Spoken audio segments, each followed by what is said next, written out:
Dans un travail sur ma masculinité, je me suis intéressé d'où je venais et les exemples que j'ai pu avoir. Donc tout directement, je me suis intéressé à mon père et mes deux grands-pères. Je me suis demandé ce qui unissait ces hommes de ma famille. Quel était leur point commun? Le premier qui m'est venu, très factuel, est qu'ils sont tous passés par l'armée.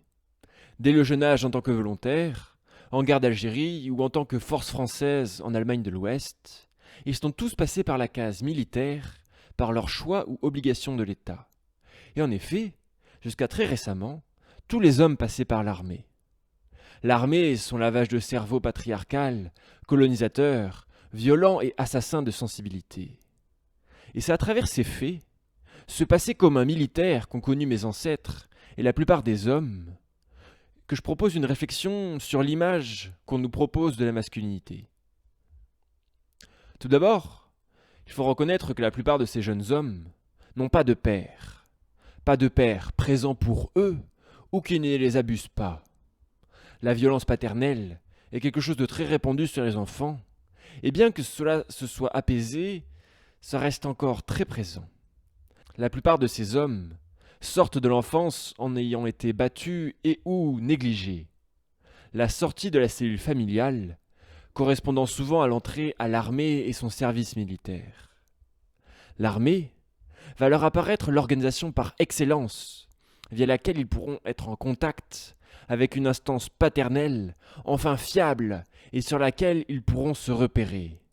Et donc, comme modèle de l'adulte et du masculin, d'un homme. Modèle auquel ils adhéreront ou rejetteront. Un modèle du masculin sur laquelle baser leur croissance en copie ou en rejet. Un modèle avec lequel enfin comparer le modèle paternel vécu.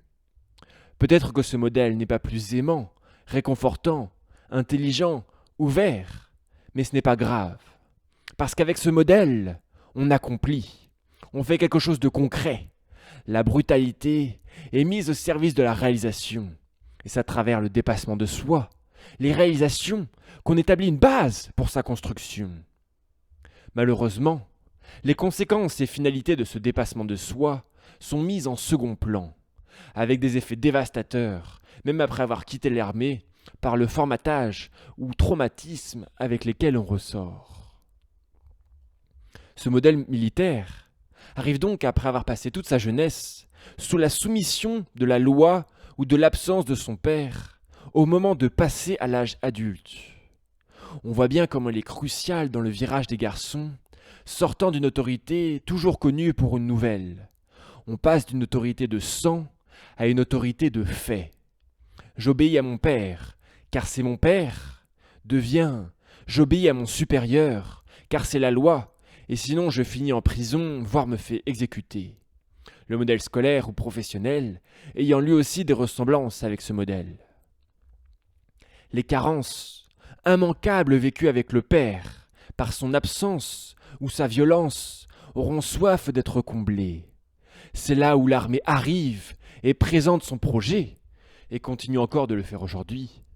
Se réunir entre hommes et agir au service d'un bien plus grand qu'eux, la nation.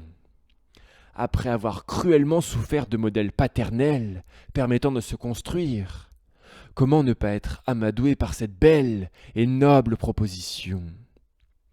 Cependant, ce que ce modèle ne dit pas, mais qui est pourtant latent, est si on agit pour la nation, on agit forcément contre ce qui est contre à la nation.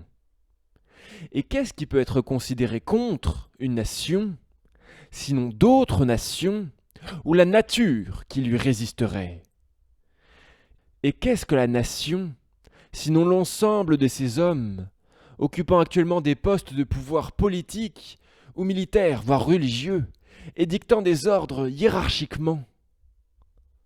La boucle est bouclée, qu'on y adhère ou le rejette, on expérimente un modèle similaire, un copier-coller de celui vécu par le sang, d'un mélange d'absence et de violence en plus ou moins grande quantité, seulement à un niveau d'organisation étatique et générale. Donc l'homme, émergeant en tant qu'adulte, aura expérimenté deux modèles forts, l'autorité du sang et l'autorité de la nation, qui bien qu'ils peuvent se différencier par leur absence ou violence dans certains domaines, ce sont au final les mêmes, à savoir un mélange d'absence et de violence en vue du grand et bel objectif qu'est le bien-être familial ou national, la prospérité de la famille ou de la nation. Je tiens à préciser quand même que le modèle patriarcal, étant basé sur une figure de pouvoir paternel unique, à savoir le père, le garçon a peu de chances de rencontrer d'autres modèles masculins que ces deux qui sont proposés.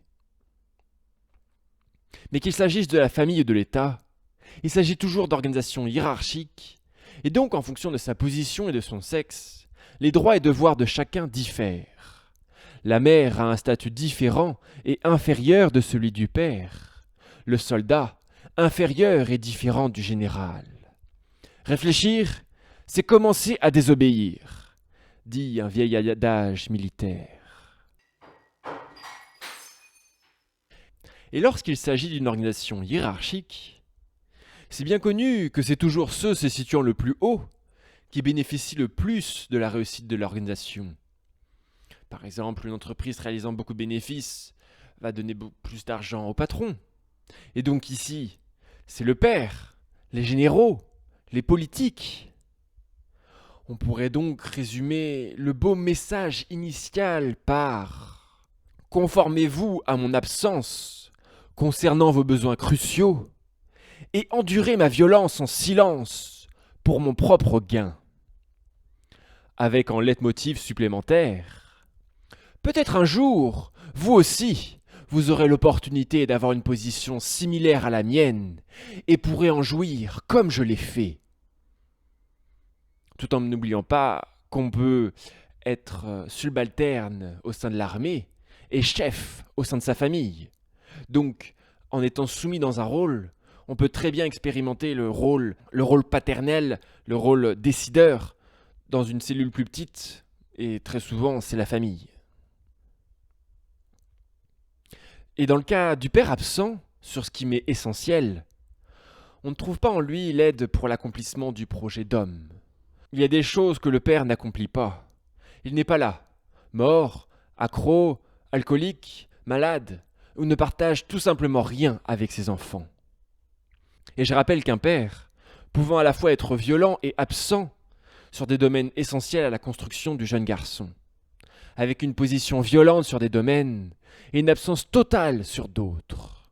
On a alors une souffrance en trop-plein et en creux qui se mélangent selon les domaines de vie, et donc qui vont impacter différemment l'épanouissement du jeune garçon vers l'adulte. Mais avec la vision militaire, c'est la possibilité que ça change, que ce côté creux, on ne le vive plus. On gravit une montagne, on libère un pays de sa souveraineté, on est efficace, puissant, et on a des résultats.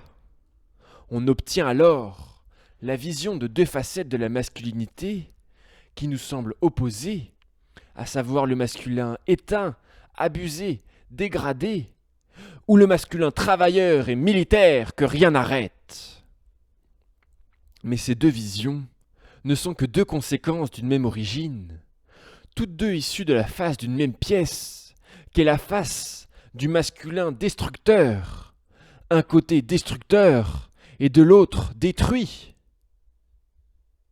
Pourtant, le militaire crée des ponts, des chemins de fer, des routes. Oui, mais dans quel but, à part une plus grande efficacité dans la destruction, le vol ou l'asservissement? Il est certes bâtisseur, mais orienté vers la même énergie, de prendre partout ce qu'il peut prendre, d'asservir partout où il peut asservir, de toujours amasser sans pouvoir être rassasié. Au lieu de le voir sous l'angle du masculin, respectueux et non respectueux de la vie, on est resté bloqué sur un masculin non respectueux de la vie par nature, et reste à savoir si on construit des grandes choses avec ou pas. Le masculin n'est pas respectueux de la vie et on ne s'y intéresse pas. Par contre, si ce que l'on a fait atteint la postérité par sa grandeur, on ne manquera pas de s'y intéresser, Quand bien même pour l'atteindre, il a fallu passer par des massacres. C'est pas grave, ça reste sous le tapis. Seules restent les grandes réalisations de l'homme. On ne voyait les choses que sous l'angle père absent ou père militaire, alors qu'en prenant du recul, on pourrait voir père au service de la vie, ou père au service de rien ou de lui seul. Donc, c'est prendre conscience que notre vision du bon et mauvais masculin est totalement erronée depuis des milliers d'années, complètement sur une vision qui n'est que la même, où on classe supérieur celui ayant accompli des choses, quand bien même il aurait tout détruit sur son passage, comparé à celui resté bloqué sur ses traumas et n'ayant jamais réussi à tourner la page. Entre se détruire soi et détruire l'autre ou la nature, est-ce qu'il y en a un de véritablement supérieur ?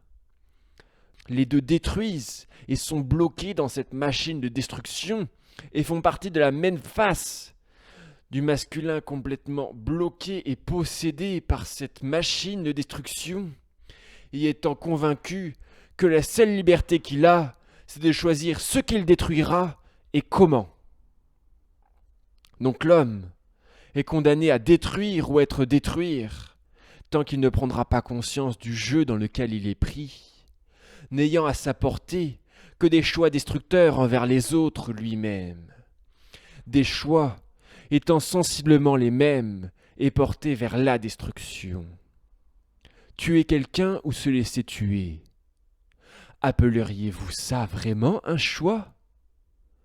C'est pourtant ce à quoi répondent tous les hommes, n'en ayant pas pris conscience, prisonniers sans le savoir du modèle patriarcal, où le masculin n'est envisagé que dans une optique de destruction.